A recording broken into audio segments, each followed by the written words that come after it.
এবং কোন কোন পানিতে অজু গোসল জায়েজ, কোন পানিতে অজু গোসল জায়েজ নেই। আজকে আপনাদের সামনে আলোচনা করব যে একজন মানুষ অজু কেমন করে করবে, অজু করার মাসনুন এবং সহি এবং সঠিক পদ্ধতি কোনটা।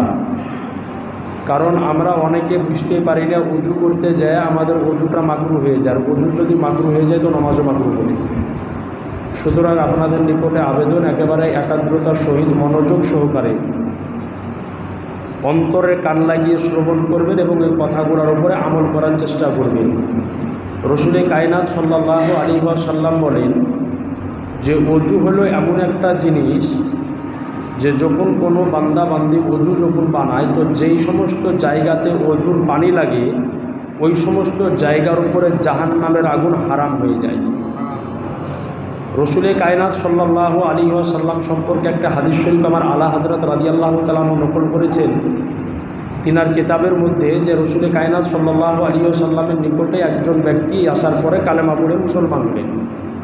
তো বললেন, ইয়া রাসূলুল্লাহ, আমি তো মুসলমান তো হব, কিন্তু আমার কয়েকটা শর্ত আছে। তো বললো, বলো কি শর্ত আছে। তো বললেন, ইয়া রাসূলুল্লাহ, কালেমা পড়ব, মুসলমান হব, ঈমান আনবো, সব করব, কিন্তু আমি নামাজ পড়তে পারবো না। তো নবীজি চিন্তা করলেন যে ভালোই কথা, কালেমা পড়বে, ঈমান আনবে, মুসলমান হবে, নামাজ পড়তে পারবে না। তো রসুলে কায়নাত সাল্লাল্লাহু আলাইহি ওয়াসাল্লামকে তো আল্লাহ পাক শরীয়তের মালিক করে দিয়েছেন।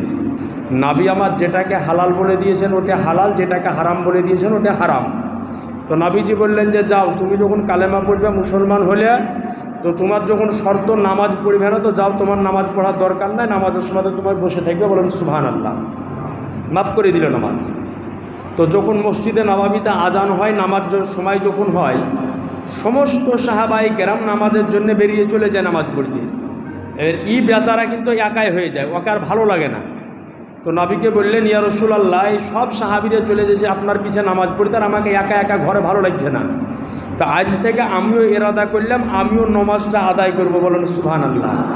তো বললেন, ইয়া রাসূলুল্লাহ, আপনি রাখবেন, রাখার পরে এইভাবে নিয়ে যাবেন, এমনভাবে নিয়ে যাবেন যাতে এই আঙ্গুল আর হাতের এই হাতলি জানে মাথায় যেন না লাগে, এইভাবে নিয়ে যাবেন। নিয়ে যাওয়ার পরে একবারে পিছনের গাদ্দি পর্যন্ত নিয়ে যাবেন। নিয়ে যাওয়ার পরে পুনরায় আবার মাথাতে নিয়ে আসবেন।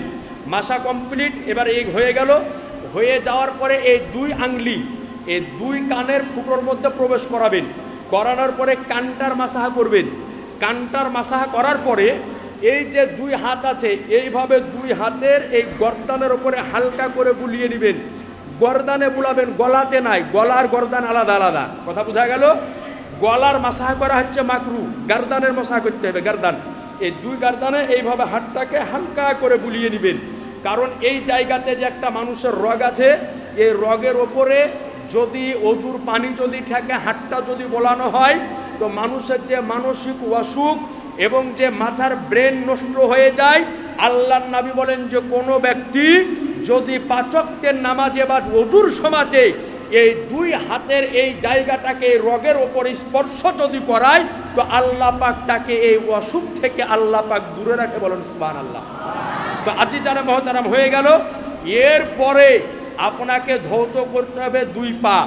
পায়ের যে গিট্টু আছে, এই গিট্টু থেকে নিয়ে নিচু দিকটা দুই পাকে ধৌত করা হচ্ছে ফরজ। এমন করে ধৌত করতে হবে যাতে করে একটা লোম পর্যন্ত ভিজতে বাকি না থাকে। যদি পায়ের নিচের একটা লোম যদি ভিজতে বাকি থেকে যায়, তাহলে ও ব্যক্তির অজু হবে না। এইবার অজু করা কমপ্লিট হয়ে গেল। কমপ্লিট হয়ে যাওয়ার পরে এইবার কিছু কর্ম আমাকে আপনাকে করতে হবে। এই কর্মগুলি আপনাদের সামনে ইনশাআল্লাহ তাআলা এবার আপনাকে বলে দিব। যে আজকাল আমরা অজু বানাই ট্যাপে, মোটর চালিয়ে দিয়ে ট্যাপে দাঁড়িয়ে হোক বসে হোক আমরা অজু বানিয়ে নিচ্ছি। কিন্তু আল্লাহর নবী যুগে কীরকম ট্যাপে অজু করার পদ্ধতি সিস্টেম ছিল না। মুশকে করে, আপনার লোটাতে করে বা মাটির কোনো পাত্রতে করে পানি নিয়ে এসে তিনারা অজু বানাতেন। কিন্তু এখন আমাদের যুগের পরিবর্তন হয়েছে, বিজ্ঞান অনেক উপরে গিয়েছে, তাই এই সমস্ত পদ্ধতি আমরা ব্যবহার করছি। এইভাবে উজু যখন কমপ্লিট হয়ে গেল, হয়ে যাওয়ার পরে একটা দোয়া পড়বেন, আল্লাহুম্মা জাআলনি মিনাত তাওয়াবিনা ওয়া জাআলনি মিনাল মুতাতাহহিরিন। এই দোয়াটা পড়বেন। এই দোয়াটা পড়ার পরে যদি লোটাতে বা বদনাতে বা অন্য কোনো পাত্রে অজু যদি করেন, তো অবশিষ্ট যে পানিটুকু বেঁচে থাকবে এই পানিটুকুকে দাঁড়িয়ে পান করে নেবেন। বলেন সুবহানাল্লাহ। নাবি আমার বলেন যে অজুর যে শেষে অবশিষ্ট বাঁচা পানি থাকে, ওই পানি যদি কোনো ব্যক্তি পান যদি করে দাঁড়িয়ে, তো আল্লাহ তাকে এক নয় দুই নয় একাধিক রোগ থেকে আল্লাহ পাক তাকে শেফা দান করে। বলেন সুবহানাল্লাহ। আজিজানে মহতারাম, সারা পৃথিবীর বুকে সমস্ত পানি বসে পান করা হলো সুন্নাত, আর শুধুমাত্র 2 রকম পানি দাঁড়িয়ে পান করা হলো সুন্নাত। বলেন সুবহানাল্লাহ। তার মধ্যে একরকম পানি হলো যে আপনার অজুর বাঁচা যে অবশিষ্ট পানি থাকে, এই পানিটা দাঁড়িয়ে পান করা সুন্নাত। আর পবিত্র মক্কা শরীফ থেকে যে হাদিস সাহেবগণ আবে জমজম আমাদেরকে এনে দেয়, এ আবে জমজম শরীফ দাঁড়িয়ে পান করা হচ্ছে সুন্নাত। বলেন সুবহানাল্লাহ। তো এই পানিটা পান করে নিলেন। এই পানিটা পান করার পরে এরপরে আপনি পড়বেন সুবহানাকা আল্লাহুম্মা ওয়া বিহামদিকা আশহাদু আল্লা ইলাহা ইল্লা আনতা আস্তাগফিরুকা ওয়া আতুবু ইলাইকা। এটা পড়ার পরে কালেমায়ে শাহাদাত পড়বেন, আশহাদু আল্লা ইলাহা ইল্লাল্লাহ ওয়া আশহাদু আন্না মুহাম্মাদান আবদুহু ওয়া রাসূলুহু, এটা পড়বেন। তারপরে ইন্না আনজালনাহু ফি লাইলাতুল কদর, এই সূরাটা আপনি পড়তে পারেন। এইভাবে এই যে আমি বলে দিলাম, এটা হচ্ছে অজু করার একটা মাসনুন এবং সহজ এবং সঠিক পদ্ধতি। এই নিয়মে আমাকে ও আপনাকে অজু বানাতে হবে। এবার উপরে আমি যে সমস্ত কথাগুলা বললাম, এর মধ্যে কিছু কথা আছে ফরজ, যেগুলা আদায় করা জরুরি, করতে হবে। এর মধ্যে কিছু কথা আছে সুন্নাত এবং মুস্তাহাব। তো এই যে যতগুলি কথা বললাম, এর মধ্যে অজুর মধ্যে 4টা কাজ হচ্ছে ফরজ। কয়টা কাজ? জোরে বলেন। 4টা কাজ হলো ফরজ। এই 4টা কাজ যদি আদায় না হয় তাহলে অজু আপনার হবে না। 1 নম্বর হলো এই মুখমণ্ডল ধৌত করা হচ্ছে ফরজ। যদি মুখমণ্ডল ধৌত করতে যদি কমতি হয়ে যায়, এরপরে আপনার যদি কোনো জায়গা মুখের ভিজতে বাকি থেকে যায়, তাহলে ও ব্যক্তির অজু হবে না। 2 নম্বর ফরজ হলো এই হাত ধৌত করা কহিনা সমেত। যদি একটা লোম ভিজতে বাকি থাকে, ফরজ আদায় হবে না, অজুও হবে না। 3 নম্বর হলো মাথা মাসাহা করা।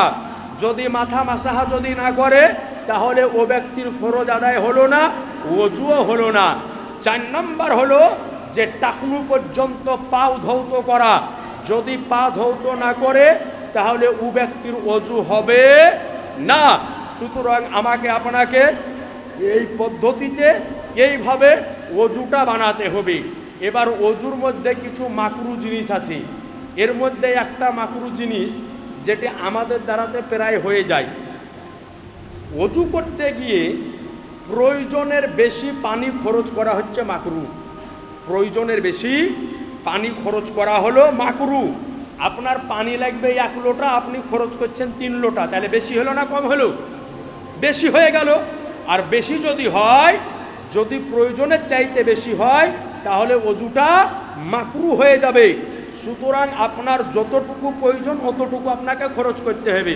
দেখা গেল যে আপনি অজুখানাতে বসে অজু করছেন, ট্যাপকে ঘুরিয়ে রেখে দিয়েছেন, মানুষের সাথে গল্প চলছে, হাত ধুচ্ছেন, এটা করছেন ওটা করছেন, ওইভাবে করলে অজুটা মাকরু হয়ে যাবে। যতটুকু প্রয়োজন অতটুকু খরচ করতে হবে। আবার প্রয়োজনের চাইতে কম খরচ করা হচ্ছে মাকরু। যতটুকু প্রয়োজন ওর চাইতে যদি কম আপনি খরচ করেন, যে দেখা গেল যে কম খরচ করলাম যাতে আমার কোনো সুন্নাত মুস্তাহাব ছুটে গেল, তাহলে অজুটা মাকরু হয়ে যাবে। সুতরাং বেশিও করা যাবে না, কমও করা যাবে না। যতটুকু প্রয়োজন অতটুকুই আপনাকে ব্যবহার করতে হবে।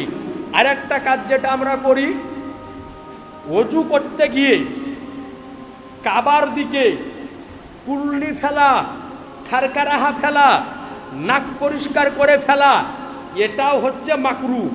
অজু করতে গিয়ে পশ্চিম দিকে মুখ করে কুল্লি ফেলা যাবে না, কাবার দিকে মুখ করে। আপনার খারখারা ফেলা যাবে না, মুখ হাত পরিষ্কার করে এদিকে ফেলা যাবে না, ফেললে অজুটা মাকরু হয়ে যাবে। আর একটা জিনিস যেটা প্রায় হয়ে যায়, অজুর পানি নাপাক জায়গাতে গড়ানোটা হচ্ছে মাকরু। অজুর পানি নাপাক জায়গাতে যেন না যায়, অজুর পানি নাপাক জায়গাতে যেন না যায়। নাপাক জায়গাতে গেলে অজুটা আপনার মাকরু হয়ে যাবে। এরপরে প্রথমে বলে দিয়েছি, অজু করতে বসে বিনা কারণে দুনিয়াবি কথা যদি বলে তাহলে অজুটা মাকরু হয়ে যাবে। সুতরাং অজু করতে বসে দুনিয়াবি কথা বলা যাবে না, বেশি পানি খরচ করা যাবে না, এতটা কমও করা যাবে না যাতে সুন্নাত মুস্তাহাব ছুটে যায়। এই সমস্ত কর্ম যদি করে নেয় তাহলে তার অজুটা মাকরু হয়ে যাবে। আল্লাহ পাক যেন আমাকেও আপনাকে এই সমস্ত মাসলা মাসাইলের উপরে আমল করার তৌফিক দান করে। জোরে বলেন আল্লাহুম্মা আমিন। আরেকটু জোরে বলেন আমিন। ইনশাআল্লাহ তাআলা এখন প্রতি জুমাতে, আজকে আপনাদেরকে অজু করার পদ্ধতি বলে দিলাম, সামনে সপ্তাহে বলে দিব যে অজু কোন কোন কারণে ভাঙে, কি কি কারণে অজু ভাঙে। আমরা অজু করে নিয়ে বুঝতে পারি না যে কখন আমার অজু ভেঙে গিয়েছে, কখন অজু চলে গিয়েছে। ইনশাআল্লাহ তাআলা সামনে জুমাতে অজু কোন কোন কারণে, কি কি কারণে, কেমনভাবে অজু ভেঙে যায় এবং কোন কোন কারণে অজু ভাঙে না, ইনশাআল্লাহ তাআলা ওই বিষয়টা সামনে জুমাতে তুলে ধরবো। তারপরে ইনশাআল্লাহ তাআলা নামাজ পড়ার পদ্ধতির মধ্যে আমি প্রবেশ করব। বলেন ইনশাআল্লাহ। ইনশাআল্লাহ তাআলা একেবারে অজু থেকে নিয়ে শুরু করে নামাজের শেষ পর্যন্ত ইনশাআল্লাহ তাআলা প্রত্যেক জুমাতে ধারাবাহিকভাবে আপনাদের সামনে আলোচনা করব।